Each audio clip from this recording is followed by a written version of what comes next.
नोहेरा शाइक के बारे में एक बहुत ही दिलचस्प कहानी है। परिवार की सबसे बड़ी बेटी और अपने माता पिता की पहली संतान होने के नाते उनके करियर को लेकर उनके कई सपने थे।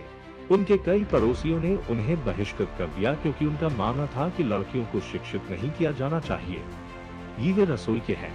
ही उनमें से कुछ ने कहा बड़े होने के दौरान ये उसके लिए कठिन था। वह एक ऐसे माहौल में रहती थी जहां उसे अपने माता पिता के अलावा किसी का भी समर्थन नहीं मिला।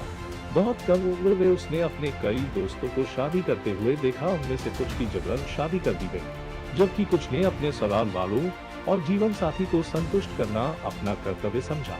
ये उस समय था जब उसे पता चला कि वह उनसे बहुत अलग थी। वह अपने दोनों पंखों को फैलाकर उड़ना चाहती थी, आजादी की हवा के झोंके पर। बाद में अपनी किशोरावस्था की दहलीज पर 19 साल की उम्र में उन्होंने वंचित युवा लड़कियों को कक्षाएं देना शुरू कर दिया। तब से उसने सपने देखे हैं और उनमें से प्रत्येक को वास्तविकता में परिवर्तित किया है। जैसे उसने अपने ड्रीम प्रोजेक्ट हीरा ग्रुप के निर्माण का ये बड़ा सपना देखा था, एक कंपनी जिसने विभिन्न क्षेत्रों में व्यापार सेवाओं का विस्तार किया। एक छोटी सी अवधि के भीतर उसके व्यापार विश्लेषण ने बड़े पैमाने पर जैकपॉट दिखाया।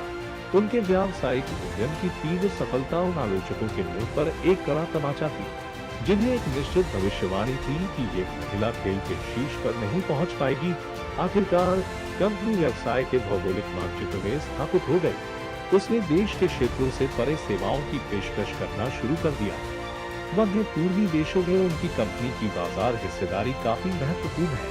वह नारीवाद का लगातार चेहरा रही हैं। वह हमेशा भारत में महिला सशक्तिकरण की हिमायती रही हैं। वह डॉक्टर नोहेरा शाइक है, जो भारत की सबसे सफल मुस्लिम महिला उद्यमियों में से एक है।